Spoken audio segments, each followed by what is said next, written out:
में आपका स्वागत है। आज हम एक ऐसे ईमानदार नेता के पास मौजूद हैं, तिलक राम कटारिया, जो अपने किसी पर्चे के मोहताज नहीं। अगर हम बात करें तो इन्होंने भारतीय जनता पार्टी के लिए अपना तन मन धन सब कुछ लगा रखा है। तो सबसे पहले आज हम बात करेंगे एबी न्यूज में आपका स्वागत है। लाखों हजारों दर्शक आपको देख रहे हैं। तो सर मैं चाहूंगा एक बार अपना परिचय दें। देखिए, मेरा नाम तिलक राम कटारिया है। भारतीय जनता पार्टी दिल्ली प्रदेश का मैं सीनियर वाइस प्रेसिडेंट भी रहा हूँ जी। दिल्ली के मोर्चों और प्रकोष्ठों का प्रभारी भी रहा हूँ। दिल्ली एनसीडी नॉर्थ एनसीडी का मैं स्टैंडिंग कमेटी चेयरमैन और लीडर ऑफ द हाउस भी रहा हूँ। और आजकल दिल्ली के जो 13,033 पोलिंग बूथ हैं, उन बूथ का मैनेजमेंट का काम मेरे जुए है। कटारिया साहब, आज हम बात करेंगे, सबसे पहले हम बात करेंगे, मुद्दे की बात करेंगे। 10 साल से दिल्ली में आम आदमी पार्टी की पूर्ण बहुमत की सरकार थी। अगर हम बात करें तो किस तरीके से आप लोगों ने इतनी मेहनत करी, अपना तन मन धन आप लोगों ने सब कुछ लगाया। और मोदी जी ने एक बात कही थी चुनाव से पहले, अब नहीं सहेंगे, बदल कर रहेंगे। तो वाकई में आप लोगों ने एक इतिहास कायम किया दिल्ली के अंदर। देखिए, जो झूठ होता है वो बहुत दिनों तक चलता नहीं है। केजरीवाल साहब ने 10 साल पहले 13 साल पहले झूठ बोल करके लोगों को गुमराह करके सरकार पर कब्जा किया और दिल्ली को बहुत बड़े बड़े सपने दिखाए। लेकिन उन सपनों की पोल खुल गई। उनके सारे जो घोटाले हैं वो सब जग जाहिर हो चुके हैं। उनको सारी कैबिनेट को जेल में रहना पड़ा और आज भी उनके ऊपर वो कोई बरी हो गए ऐसा नहीं है। मुकदमे चल रहे हैं, वो जमानत पर बाहर घूम रहे हैं। तो झूठ कभी चलता नहीं है और इसलिए लोगों को ये समझ में आ गया कि केजरीवाल से दिल्ली का विकास संभव नहीं है। और इसलिए दिल्ली में प्रधानमंत्री मोदी जी की सरकार यहाँ पर आनी चाहिए, उनके विचारों की सरकार आनी चाहिए। और दिल्ली के कार्यकर्ताओं ने ये संकल्प किया कि झूठ बोलने वाली मशीन को चलता करेंगे और एक विकास करने वाली सरकार को यहाँ पर लेकर के आएंगे। और उसका परिणाम हमारे सामने है। हमने दिल्ली के 13,033 पोलिंग बूथ के ऊपर एक एक बूथ पर पूरा मैनेजमेंट किया।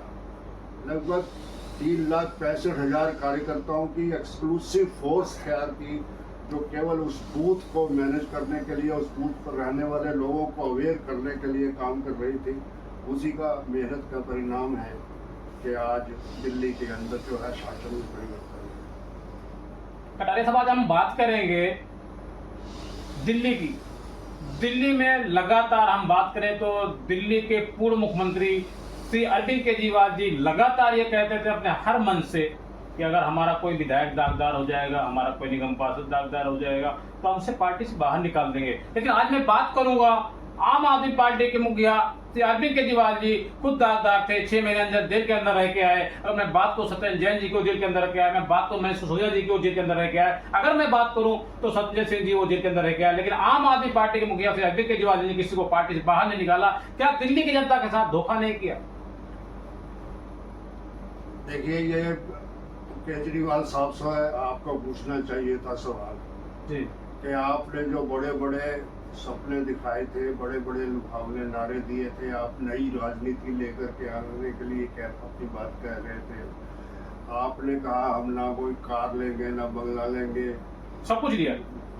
आपने जो कुछ कहा उसके ठीक उल्टा सब कुछ किया। आपने 45 करोड़ का शीश महल, जिसके लिए आपने कहा कि मैं तो कोई बंगला लेना ही नहीं चाहता, मैं तो अपने मकान में ही रहूँगा, मैं कोई तनख्वाह नहीं लूँगा, हमारे लोग जो है कोई गाड़ी नहीं यूज़ करेंगे, पैदल चलेंगे। लेकिन वो सब दिखावटी बातें कह करके लोगों को गुमराह करके और जनता को बहका दिया। और आफ्टर ऑल वो झूठ कब तक रहता। तो जनता को ये समझ में आ गया कि ये कहता कुछ है करता कुछ है। कथनी और करनी में अंतर है। उसकी दोनों में उनका कहना और उनका करना, उसमें कोई तालमेल नहीं है। और इसलिए दिल्ली की जनता ने उसका सबक उसको सिखा दिया। कटारिया साहब, आज हम आपसे बात करेंगे, कुछ और खास मुद्दे चर्चा करेंगे, क्योंकि आप खुल के बोलते हैं और बेबाक बोलते हैं, इसलिए हम आपसे सवाल कर रहे हैं। हम अगर बात करें तो शराब घोटाला चुनाव के दौरान एक बहुत बड़ा मुद्दा था और दिल्ली के पूर्व मुख्यमंत्री अरविंद केजरीवाल जी ने शराब घोटाला कर रखा था। हम शराब घोटाले की बात करें तो महिलाओं को शराब एक पे एक फ्री दी गई। क्या महिलाओं का अपमान नहीं हुआ जिन महिलाओं को अपनी माँ मानते थे, अपनी बेटी मानते थे? देखो, अब इन सब बातों का कोई विषय रह नहीं गया क्योंकि इसका सबक जनता ने उनको सिखा दिया जी। उन्होंने जो कुछ भी कहा वो सब उनकी नैतिकताएं सब तार हो चुकी हुई है।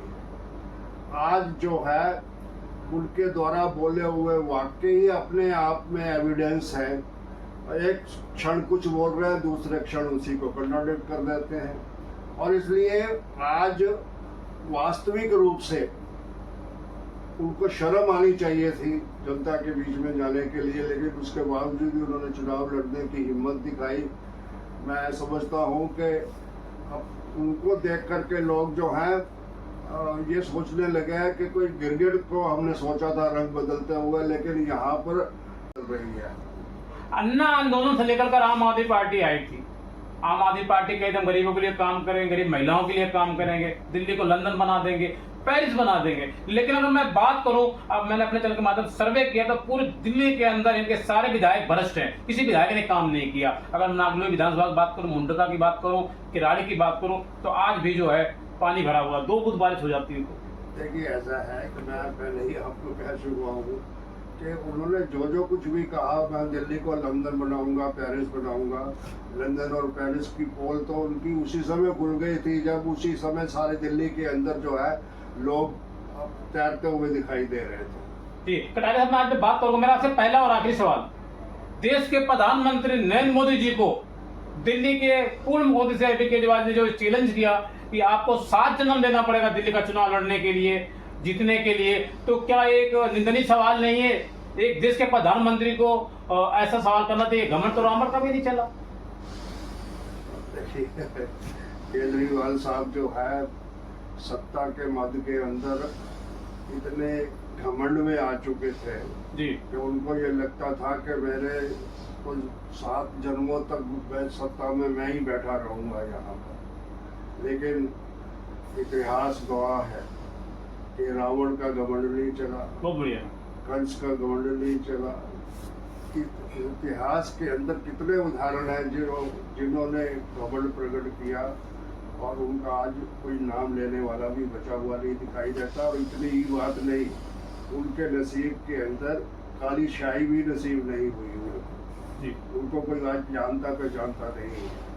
तो इसलिए केजरीवाल साहब क्या चीज़ थी, उनका घमंड तो अपने आप ही खत्म हो गया जिस दिन दिल्ली की जनता ने आदेश दे दिया कि अब आराम करो, दिल्ली से बाहर का रास्ता दिखा दिया। और क्या किया, वो तड़ी बार खुद ही हो गया। जी, कटारिया साहब, मैं अगर बात करूं तो अभी आपने देखा, हाल ही में देखा जम्मू कश्मीर में पहलगाम में जो आतंकवादी हमला हुआ, 28 लोग जो मारे गए, तो क्या जो है एक दुखद निंदनीय बात नहीं है ये, नाम पूछ करके? देखिए, मैं ये कहा करता हूँ कि बदतमीजी कर रहे हैं आज आतंकी इस चमन में, आंधियां फिर से उठाने का वक्त आ गया। वक्त की तकदीर शाही से नहीं लिखी जाती, आतंकी ताबूत के अंदर कील ठोकने का वक्त आ गया। और मैं भारतीय सेना को नमन करता हूँ, सैल्यूट करता हूँ कि उन्होंने 1 हफ्ते के अंदर ही जो है 6 तारीख को उसका जवाब दे दिया और सारे के सारे उनके जितने भी आतंकवादी खेमे थे उन सबको उजाड़ करके खत्म कर दिया। मैं अपनी सेना का सम्मान करता हूँ कि वास्तविक रूप से उन्होंने देश के लिए एक श्रेष्ठ कार्य किया। मैं अगर आज बात करूं तो पाकिस्तान अब सहम गया है, सहमा हुआ है, डरा हुआ है। अगर बात करें तो लाहौर के जो है एयरपोर्ट बंद कर दिए गए हैं। क्या कुछ कहना चाहेंगे? हिंदुस्तान के सामने इस बार पाकिस्तान घुटने टेक देगा? देखिए, मैं इस देश के अंदर बहुत लोग कई बार कहते हैं कि शांति होनी चाहिए जी, शांति होनी चाहिए, इसमें कोई 2 राय नहीं है। परंतु वो शांति कैसी जो शमशान बना दे जी, वो कैसी अहिंसा जो स्वयं को मिटा दे।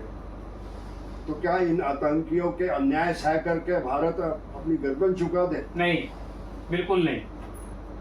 तो वक्त की तकदीर शाही से लिखी नहीं जाती और इसलिए भारत के सैनिकों ने उसका जवाब दे दिया है और उसका बदला लेकर के हाथ की हाथ उसको ये बता दिया कि अगर तुम अपनी इन करतूतों से बाज नहीं आओगे तो भारत जब तक तुम्हारे मंसूबे खत्म नहीं कर देगा तब तक चैन से नहीं बैठने होगा। कटारिया साहब, लाखों हजारों दर्शक देख रहे हैं, आप क्या कुछ कहना चाहेंगे आप? मैं सभी देशवासियों से ये अपील करना चाहता हूँ कि इन आतंकियों ने हमारे देश के ऊपर बिल्कुल निहत्थे बेकसूर लोगों की हत्या करके एक जघन्य अपराध किया है। और इसलिए मैं ये चाहूँगा कि पाकिस्तान के अंदर जितने भी ये छुपे हुए आतंकी हैं इनको निकाल वार करने के लिए अपनी सेना का मनोबल बढ़ाएं और उनके मनोबल बढ़ाने के लिए अपने मन में संकल्प करें कि सेना को जो जो भी सहायता होगी हम एकजुट होकर के और सेना के साथ खड़े हैं। देश एक है, एक रहेगा। तो दर्शकों, इस वक्त मैं आपको तस्वीर दिखा रहा हूं, आपसी तस्वीर देख सकते हैं। हमारे साथ मौजूद है भारतीय जनता पार्टी के, अगर हम बात करें तो समाज सेवी, और एक अगर हम बात करें कट्टर ईमानदार नेता हमारे साथ जो है तिलकराम कटारिया मौजूद हैं, जिन्होंने पार्टी के लिए अपना तन मन धन सब कुछ लगा दिया। इन्होंने साफ साफ बताया है इस बार जो है हिंदुस्तान जो है पाकिस्तान ने जो आतंकवादी हमला किया उसको बर्दाश्त नहीं किया जाएगा। और इस बार आपने देखा भी है लगातार जो लड़ाइयां हो रही हैं और पाकिस्तान को मुंहतोड़ जवाब दिया गया है, लेकिन अब पाकिस्तान के घर में घुस के मारेंगे। इन्होंने साफ साफ कहा है कि बिल्कुल बर्दाश्त नहीं किया जाएगा। ये बीपी न्यूज में नमस्कार।